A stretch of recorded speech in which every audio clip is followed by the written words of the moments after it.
Good evening, I'm Ian Hannamansing. Tonight, the UN calls it Code Red for Humanity, a stark warning about irreversible change. You just look anywhere around the world and you see climate catastrophe unfolding. More floods and fires, even hotter heat waves. A stark new report outlines what comes next and what can still be done. Plus, hey neighbor. It's everything. It's been so long and it's about time.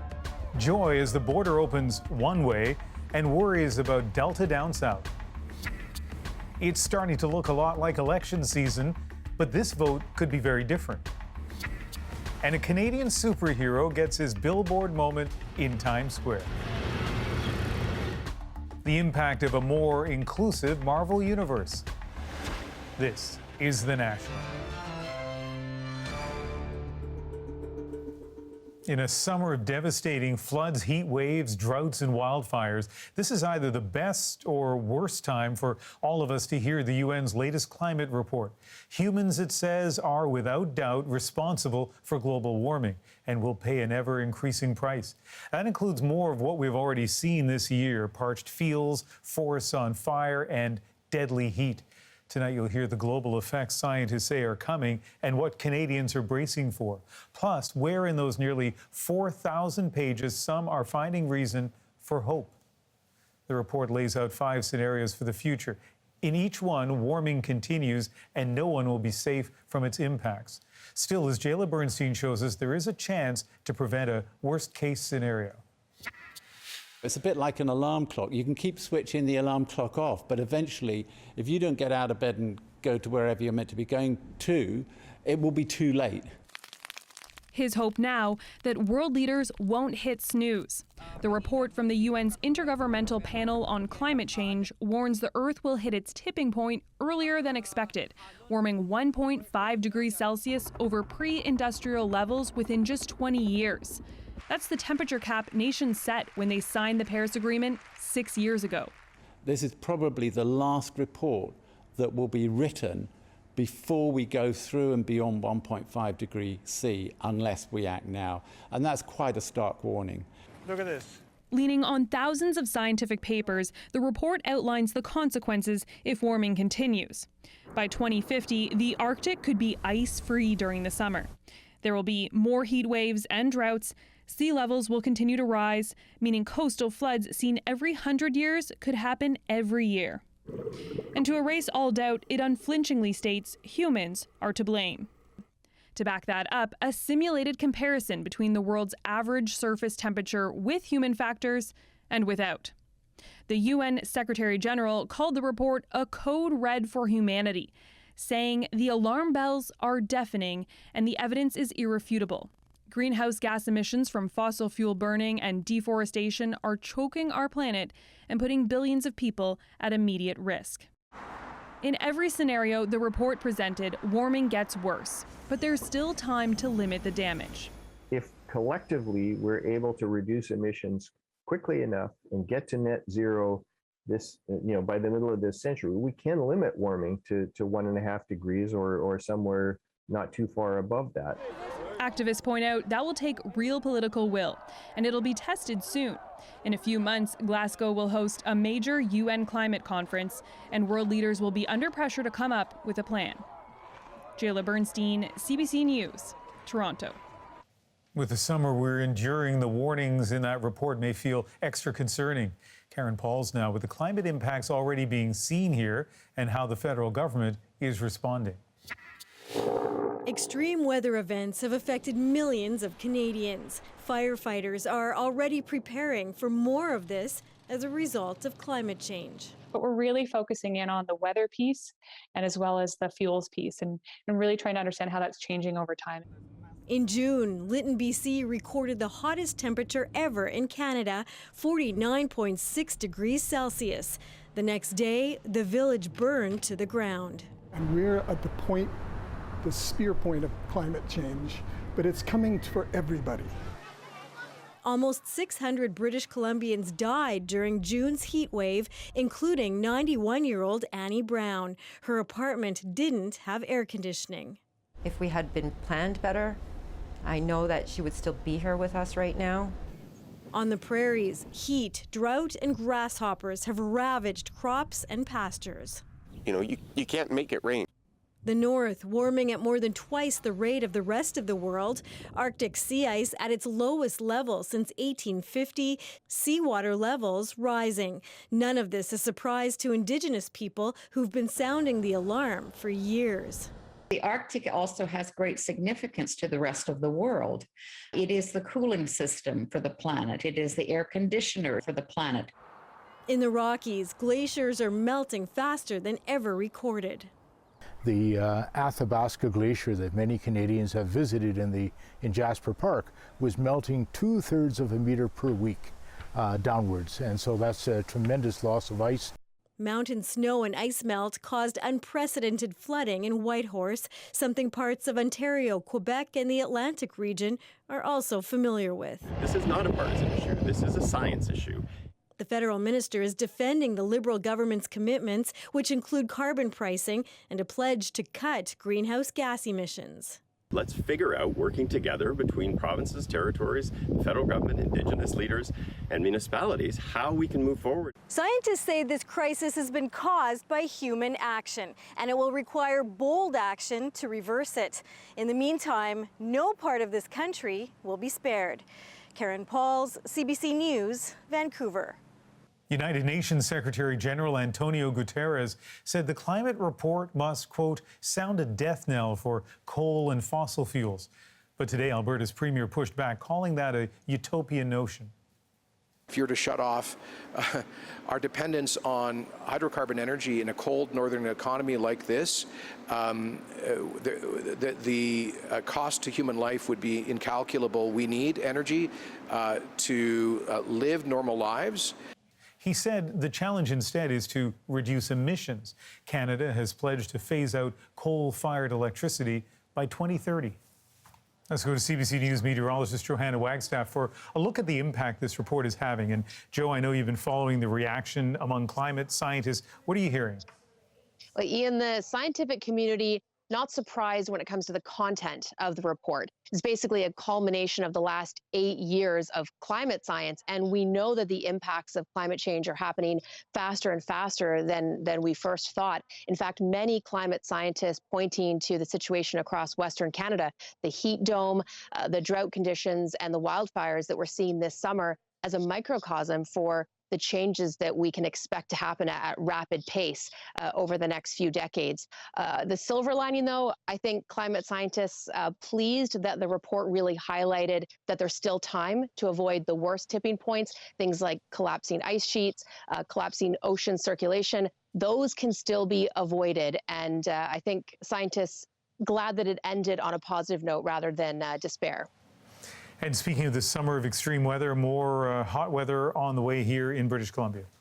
That's right. As you know, we had a cool weekend here in Vancouver, the first rain in 52 days. That is all we're getting across southern BC. Another big heat dome, not quite as big as the end of June heat dome. We're still talking 15-degree above seasonal temperatures on the way for mid to end of the week. That's going to ramp up wildfire conditions as we head into Friday and Saturday. And Ian, here in Vancouver, we could be talking mid-40 humidex values. I'll be following this one closely. Wow. Thanks, Johanna. You're welcome. And that heat will probably boost the dangerous wildfires burning here in British Columbia.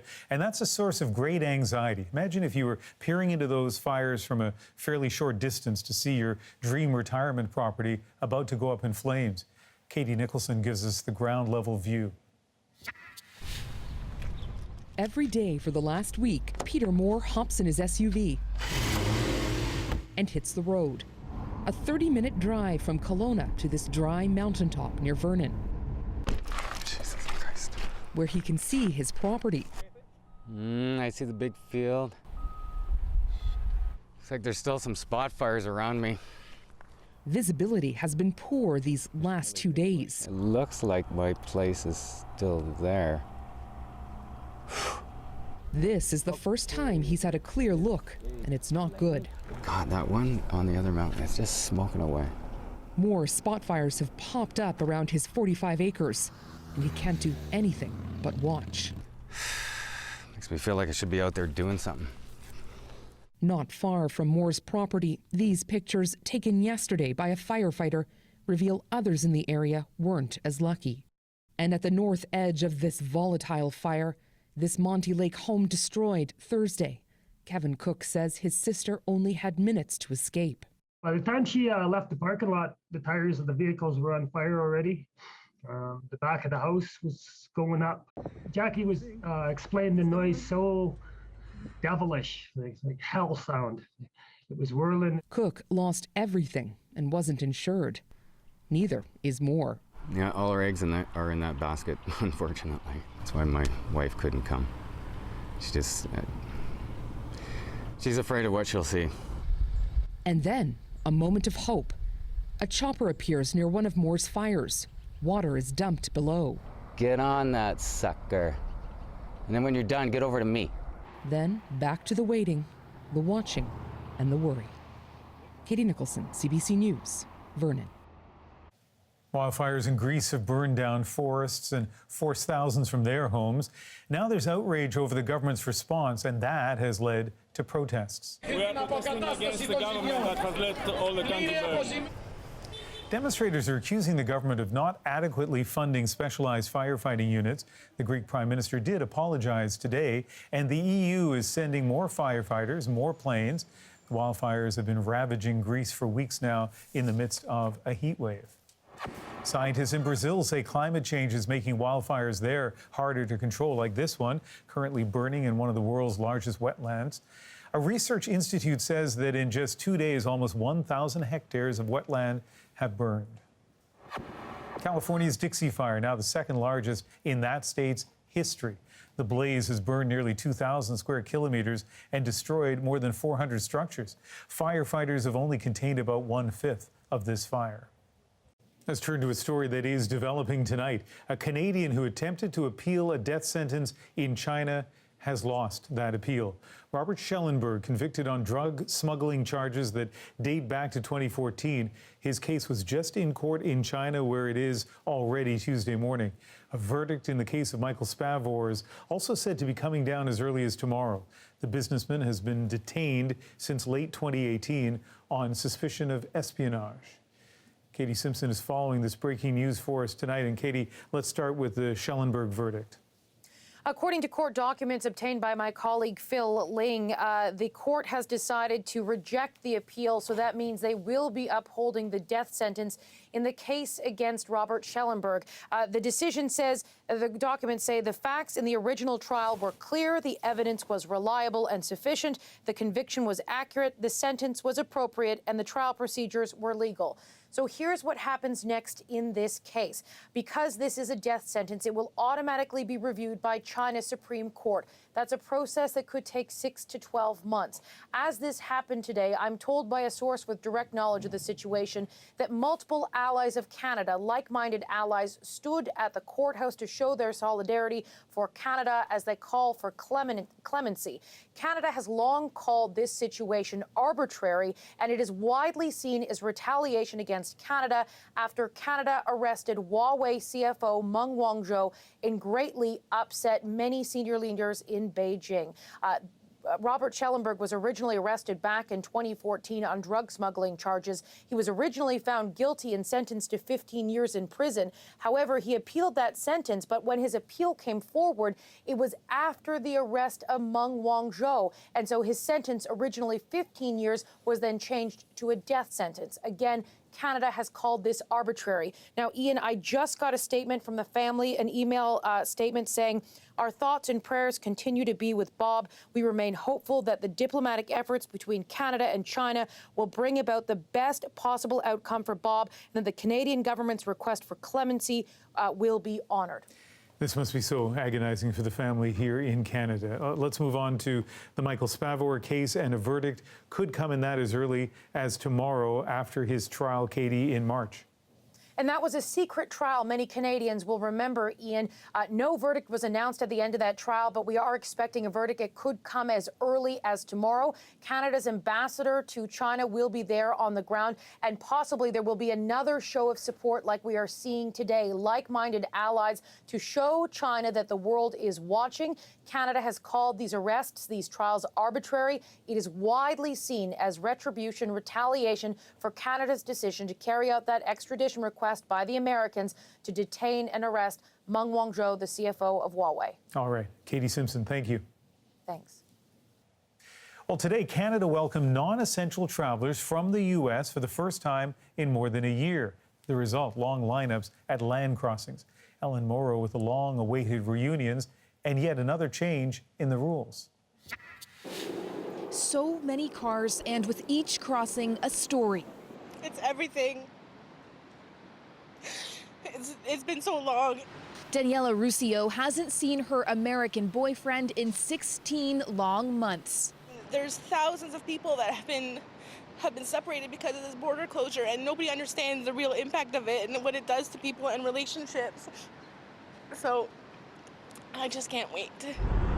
Neither could thousands of others. Cars lined up for 3 kilometers, a whopping 7-hour wait at this crossing from Minnesota to Ontario. I mean, this is utterly amazing. It takes a bit more time to validate that everybody is meeting the requirements to enter. The pent-up demand arriving at the same time. We've got kind of this surge going on. Along with being fully vaccinated, Americans must have a negative COVID test taken within the 3 days before their arrival and enter their travel details in the ArriveCAN app. Some forgot. Well, we have to go back to the U.S. to put something into ArriveCAN. They want us to get a 19 test, even though we're vaccinated. While Canada opens the door, most Canadians still can't drive into the U.S. The American land border staying closed for now as the Delta variant drives a surge in cases there. Some argue Canada's border should stay closed too. In many provinces in Canada, we're seeing an uptick in cases. So at a time when cases are increasing, it seems that timing, is really poor. But Ottawa insists these fully vaccinated Americans, these long-awaited reunions, pose little risk. As for Ruscio and her boyfriend, he's walking across the bridge right now, actually. So soon. They can't wait to make up for lost time. We're traveling to Ottawa and Gatineau, doing a little sightseeing. And Ellen is at Pearson International Airport tonight. Ellen, first of all, tell me what's happening behind you right now.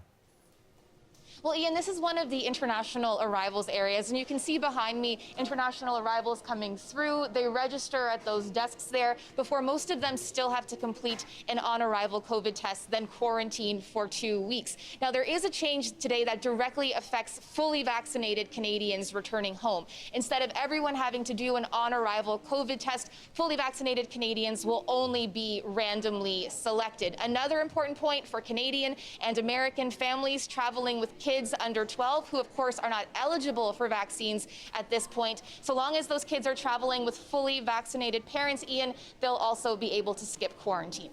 Good to know. Thanks, Ellen. You're welcome. America's fourth wave of COVID is affecting a group that has been relatively unscathed until now, children. And with schools starting in several states, Carolyn Dunn tells us there's a debate about how best to protect them. In some places, back to school today also meant back to masks. Parents are still worried. The kids can't get a vaccine, that's nerve-wracking, but the fact that they do the temperature checks and everything before, and they make them wear the masks and wash their hands with the hand sanitizer, it's as safe as they can make it. But in at least 7 U.S. states, school officials are doing what they can to make things safe. Requiring masking is not an option. What if a child dies on my watch? How do I go say to you, I'm really sorry, we did everything we could. The governor's executive order kept me from being, what does that do to a parent? The governor of Texas is unmoved. Kids will not be forced by government or by schools to wear a mask in school. But Arkansas's governor is now regretting banning mask mandates. Everything has changed now. And yes, in hindsight, I wish that had not become law. Right now, the U.S. is averaging more than 109,000 new cases each day. Nearly 1 in 5 of those infected is a child. In some places, ICUs are full, even pediatric COVID beds. 11-month-old Ava Rivera, suffering COVID-induced seizures, had to be airlifted to another hospital 240 kilometers away. It gets me kind of mad that like everybody's taking COVID as a joke, and it's not a joke. Like, it's very, very serious. If there is an upside, it's that in some places vaccination rates are now increasing. That's key to battling the current Delta wave, and, say experts, essential to stopping the emergence of yet another new and possibly deadly variant. Carolyn Dunn, CBC News, Washington. The Pentagon says it will order American troops to get vaccinated. The mandate is expected to come by the middle of next month or faster if the FDA gives final approval to the Pfizer vaccine. The U.S. Defense Secretary says soldiers shouldn't wait for an order, though. Lloyd Austin wants them to get the shot to stay healthy to defend the country. As fully vaccinated Americans were welcomed back to Canada today, Ottawa announced it will once again extend its ban on direct passenger flights from India. That ban was put in place on April 22nd. It's now scheduled to end on September 21st. The government still plans to reopen Canada's borders to fully vaccinated travelers from the rest of the world on September the 7th. But within Canada, COVID-19 cases are rising again. That is causing concern, as we heard, about the timing of welcoming travelers back. Vicadopia looks into the latest case numbers and what can be done about them. As COVID-19 cases tick back up, even fully vaccinated people aren't taking any chances. In just a month, the number of people showing up here for tests has quadrupled, and a greater percentage are testing positive, driven by the more transmissible Delta variant. The average daily case count is back up to where it was in June, and the upward trend is happening sooner than it did last year. On average, twice as many people are testing positive than last August, and the trend is being led by BC, Alberta, and Saskatchewan. We know the way this virus behaves. We know that once we start seeing increased cases, that direction of case growth isn't going to change unless we change something. In Alberta, pediatricians are calling for that change with new public health measures, as cases have gone up since the province opened up. We've also seen in Louisiana, where pediatric hospitalizations have been rapidly rising, that they've reinstituted indoor mask mandates in the state. And so we need both monitoring measures as well as some mitigation measures. It's adult Canadians who haven't been vaccinated that make up 90% of new cases. The latest figures show they're also the ones most likely to be hospitalized or die. But there is optimism. History doesn't have to repeat itself this wave. It's about what can we do fast to increase vaccine uptake, which pretty much is around some type of vaccine mandate or COVID certificate, or something along these lines, to quickly move, a relatively large chunk of individuals who are indifferent or hesitant to action. Action now to prevent worse outcomes later. Vicadopia, CBC News, Toronto. There are signs tonight a federal election could be imminent, despite messages like this one from the opposition. We shouldn't be rushing to an election. The focus should be on getting people the help they need. Next, why it looks like Canadians will soon be heading to the polls and how this vote will look different. What's driving a spike in gun violence in the U.S.? It was my second shooting, so I was kind of prepared because I always am expecting something to happen. And a home renovation unearths a piece of history in the backyard. Well, it's like, this can't be happening. It's like, what just happened here? The mystery behind the sword. We're back in 2.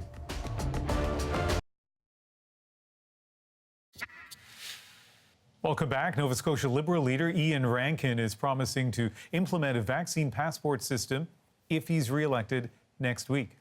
Nova Scotians who are doubly vaccinated will go to concerts, hockey games, and other activities without having to worry the person they are sitting next to is not vaccinated. And how and when it will be used to be determined by epidemiology and our vaccination coverage. Rankin said the system would be voluntary for businesses and individuals, but hinted at taking stronger steps if cases surge. The provincial NDP and Progressive Conservatives have not committed to a similar plan. Nova Scotia reported 9 new COVID cases today. That is the highest since late June. With cabinet ministers making announcements and party leaders speaking across the country, you'd be forgiven for thinking we were in a federal election campaign. We're not, at least not officially, but as Travis Danrad shows us, that could be right around the corner. A new week, potentially the last before the official campaign begins, saw the Liberals outselling their childcare plan, and the opposition leaders were out too. The focus should be on getting people the help they need. Speculation is mounting the call could come as early as the end of the week. Right now, the polls give the Liberals the edge. My model has the Liberals winning just being short of the majority threshold. So maybe 6 weeks of campaignings will change that. But right now, we have to say that the Liberals are in the driver's seat regarding voting intentions. The opposition argues it's not the right time for an election. My biggest concern right now is the potential fourth wave of COVID-19. We shouldn't be rushing to an election. I've said I want to make a decision that's in the best interest of Canadians. And you would think that in a pandemic, that the Liberals would think the same way as well.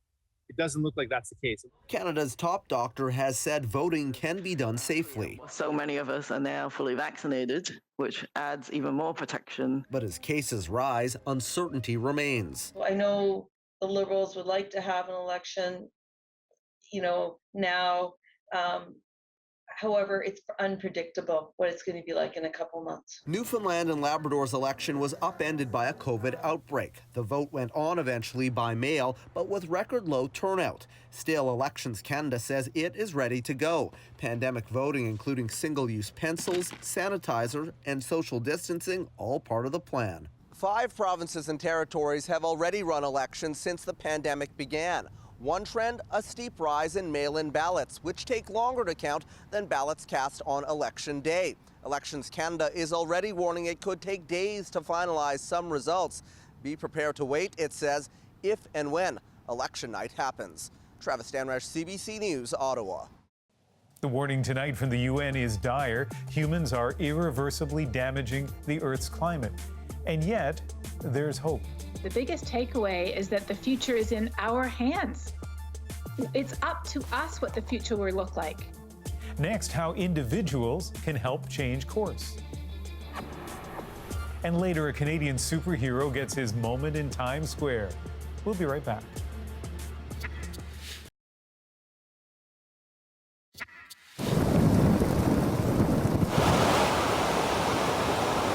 Raging fires, rushing floodwaters, and more frequent heat waves. It's all going to become more common in the years ahead. And it's all because of human activity. Just some of the main takeaways from a new UN climate change report out today. One the Secretary General calls a code red for humanity. Well, to talk more about these issues, we're joined by Catherine Hayhoe, a climate scientist and chief scientist for the Nature Conservancy, and Kendra Pierre-Lewis, a climate reporter with Gimlet's How to Save a Planet podcast. Welcome to both of you. Thank you. And Kendra, let's start with you, although I'll ask both of you this question. Thinking of our viewers have probably heard all day today the headlines about red alert and climate emergency, and they've all sounded very dire. How would you sum up what this report means? Maybe I'm a little bit kind of Pollyannish these days, but for me, the biggest takeaway is that we still have time to act on climate change, that we're not sort of past the point of no return. There's still things we can do to mitigate and avoid the worst effects. And Catherine, what about you? My response would be similar. The biggest takeaway is that the future is in our hands. It's up to us what the future will look like. Now, the window of time we have to make that decision is closing fast. Some impacts are inevitable because they've already happened. But overall, we still are able to avoid the very worst if we act now. And that is a message to energize us and to give us hope. Okay, so Catherine, let's talk about specifics here. What are some of the things that people who are watching here in Canada ought to be doing? Well, we often think, I'm just one person, and this is some global issue. I'm not a prime minister or a CEO or a celebrity. What can I do?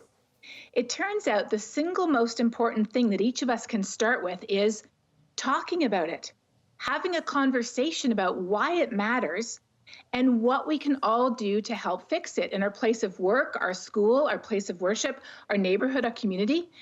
What we can do is pretty much anything. The sky's the limit. And having a conversation is the very first place to start, and it's something that we can all do. I'm going to come back to you on that, but Kendra, let's go to you right now. What sort of things should people who are watching this newscast do to try to make a change? Yeah, I feel like Catherine and I are echoes on this, but it can sound very like very simple and very basic to say talk about climate change with people. But we did an episode relatively recently where we talked to some of the Amazon employees who organized and agitated within their company to really push the company towards change. And Amazon, sort of since they began agitating for change, has made some really large commitments around climate change and reducing their greenhouse gas emissions. And the company, says that no, we were going to do it anyway. And it's always really difficult to parse that out. But it started, exactly the way Catherine laid out. It was a group of people who wanted to do something about climate change, having conversations. They didn't go in with a game plan. They went in sort of wondering what can we do and having those conversations. And so having those conversations and also one of my big things is people should go to planning board meetings, because so much of how we consume is baked into the way our communities are constructed. It's hard to take a bicycle to work or to take a bus to work if you don't have a transit system, if you don't have bike paths put into your community. So go to these meetings and push for the things and the structures and the infrastructure that you need. And like Catherine said, don't go alone, bring a friend. So, Catherine, we're talking about big structural changes, whether it's a company that people work for or the city planners. But on an individual standpoint, and I got to say, sometimes I feel conflicted about this, and I know friends of mine do too. Saying the right things about climate change, but then going on a business trip on a plane or jumping in a car to go to work. And how much do individual actions matter? Well, even if everyone who were alarmed or concerned about climate change in Canada and the US and in rich countries around the world, even if we as individuals did everything we could in our own personal lives to cut our carbon emissions, that wouldn't even be a big piece of the pie. As Kendra said, we need structural change. But here's the thing, we're not just individuals. We're embedded in a workplace. We're embedded in a neighborhood. We're embedded in a city, in a province. We're embedded in all of these other systems where we can get together with people and make a change. Catherine, you're from Canada, so let me ask you about the impact that Canada has on this climate emergency. Well, in terms of our cumulative carbon emissions, we are number 9 in the world, and our per-person emissions are some of the highest in the world.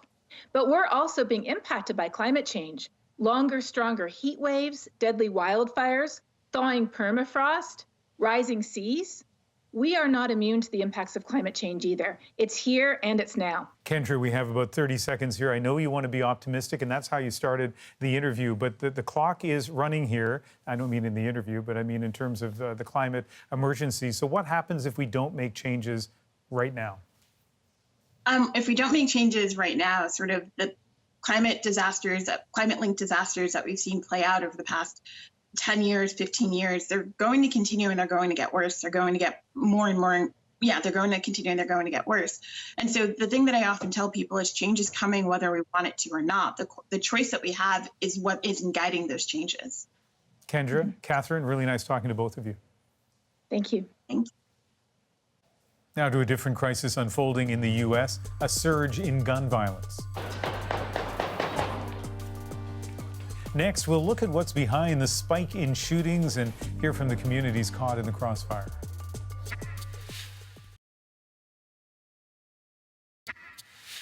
One of the 11 women who have accused New York Governor Andrew Cuomo of sexual harassment is speaking publicly for the first time. The governor needs to be held accountable. What he did to me was a crime. Brittany Camiso, former executive assistant, says the governor groped her twice and kissed her on the lips without her consent.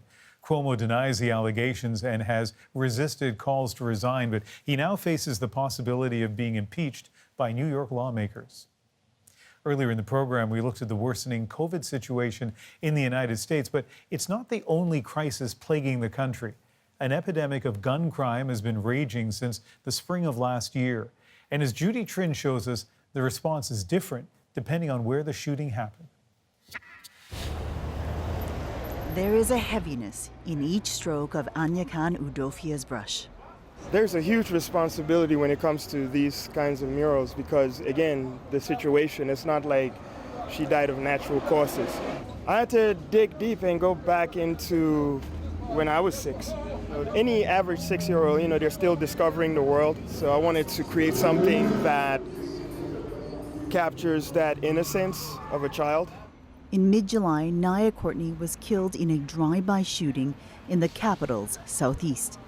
She was riding her scooter on her way to a corner store in one of the city's poorest neighborhoods. This is the first time that we experienced something like this up here. So for the behalf of her mother, for our community, out as a family, this is what our gift is to her mother. 5 other people were shot that evening, including Nia's parents, but it barely made headlines at the time. Please remain calm and remain inside the stadium. A day later, shots rang out near Nationals Park, causing a panic during America's favorite pastime, shocking many, except for another little girl. It was my second shooting, so I was kind of prepared, because I always am expecting something to happen. A few days after that, a barrage of bullets flew in trendy Logan Circle, upending this couple's first date. I thought in the moment that it was fireworks because you could see the bullets hitting the ground, causing sparks. Suddenly everyone around us was gone, and next thing you knew is being pushed inside the restaurant, toppling on top of somebody else. The bystander who got shot came in right after us, and you could see the wound in his side. This was the 3rd shooting in just 1 week. Witnesses heard dozens of shots. In this case, police responded within minutes, releasing suspect video within hours. Black Lives Matter! In a city where protesters and police have clashed, where Black Lives Matter is a permanent plaza. In 2021, it took the shooting at Logan Circle, a short drive from the White House, to prompt this walkabout. We're going to do what we do. We're going to arrest people. We're going to lock them up. Since the pandemic began, gun violence has spiked across the U.S. In D.C. alone, there have been more than 900 shootings since last March. More than 260 people have been killed. This is happening across a lot of cities, urban cities in the United States as a whole. And some of the factors that really contribute to what we're seeing are the social and economic instability and inequality that we've seen consistently, but also particularly as a result of COVID. Experts say COVID-19 has widened disparity, increasing tensions where there isn't enough money to fund after-school programs and shore up businesses. The violence is mostly happening in Black and brown communities, areas where residents feel over-policed and underprotected. Get out them cars. They're showing up for the cameras. They're not protecting us for real. When y'all go, we still on our own out here. People scared to come outside.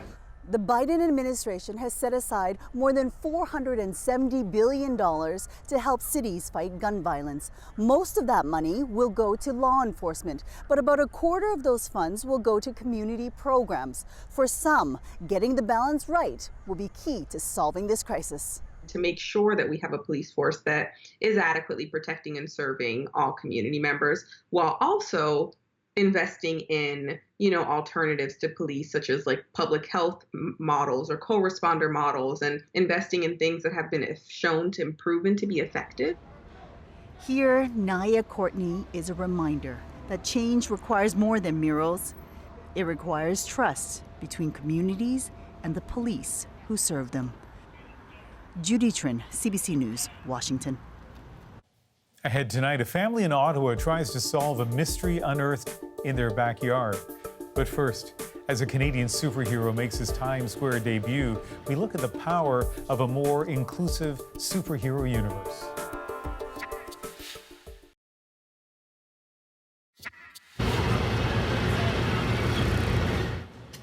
That is Canadian actor Simu Liu in Times Square posted this moment last night, seeing a billboard there for the first time featuring him as Marvel's first ever Asian superhero.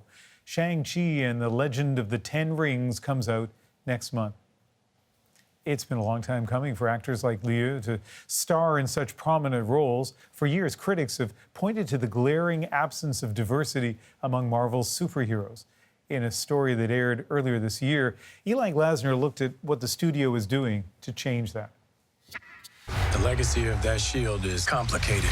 Much of the new Marvel series revolves around the character Falcon wrestling with whether to become the next Captain America after the Captain gave him his shield in the final moments of Avengers Endgame. It feels like it belongs to someone else. For the Canadian director, it was a way to look at how heroes are changing. In amongst the conversation of race and tolerance was to look at what is the new hero, because is that hero relevant anymore? In this superhero series, the real battle is something a lot of Americans can relate to. There's a fight out there, and then there's our fight here. And bro, you have taken them both on. The Falcon and the Winter Soldier, Episode 4. Julian Green is a TikTok film reviewer with 1.8 million followers. He was surprised with how the series injected a new sense of the Black experience into the superhero genre. To see Sam deal directly with being gaslighted by the U.S. government, hey, you did the right thing giving up the shield, and then to see him in the next episode get racially profiled by the police, and you could just tell there was something deeper going on with his character. But when Green applauded the show's treatment of race, some fans pushed back. Y'all didn't even want to hear the conversation. Y'all didn't even want to have it. It's actually been a tough 5 weeks. I still love the fandom. It was just, it just really exposed a lot of toxicity that was part of the fandom. And I believe, there was also a huge amount of support from the community as well. For her part, director Kari Skogland is happy fans are being challenged. I can't solve racism, but I can certainly open the door to a different way of thinking. And she's not the only one opening doors. Who are you? Another barrier smashed with the launch of the trailer to Shang-Chi, the first Marvel movie led by Asian superheroes, starring Canadian Simu Liu. My reaction to the trailer, like, I was crying. Bong Cho is a gay Asian comedian who grew up with comics. To see him, a fellow Asian Canadian, up on screen in what's going to be one of the biggest movies in the entire world for the year is just unfathomable. And coming next fall with The Eternals, Marvel movies will address another blind spot, the lack of LGBTQ characters. We shared a report with Show that The Eternals will feature gay heroes kissing. Honestly, I'm a little bit shocked, but now that I know this, I'm probably going to bring my boyfriend, and when they kiss, we're gonna kiss. I'm going to bring all the gays, and we're going to have that shared kiss moment at the theater. I am cool. With new Marvel TV shows and films on the way focused on a Muslim hero, a female Hulk, Thor, and more, it's a welcome burst of inclusion for a changing world. People need something to get behind. Eli Glasner, CBC News, Toronto. Up next, a home renovation turns into a bit of a treasure hunt. How one Ottawa family unearthed an unexpected discovery in their backyard. Next.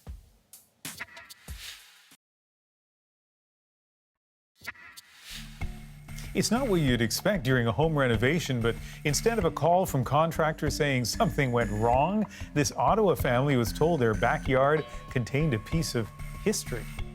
Hidden in their yard for hundreds of years, it appears, a sword. Tonight, that treasure is our moment.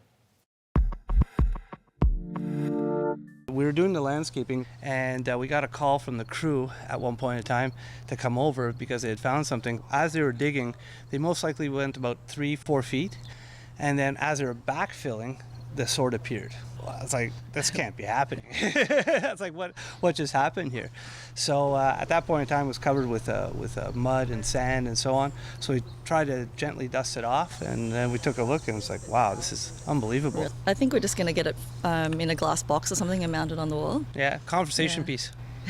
This one has basically been in the mud for almost 100 years. So it's not really worth anything. It's worth more to us having it as a collector's item and a memory of our house than anybody else. It's just a great story, and it's going to be a great conversation piece. They said that they're really happy that there were no bones along with the sword. That's good. They feel that it could have been a soldier discarded it a couple 100 years ago, and absolutely, great conversation piece. It is what's inspired me to bury a national mug in my backyard so that it can be part of the moment in like 100 years. I'm sure it will. That is The National for August the 9th. Good night.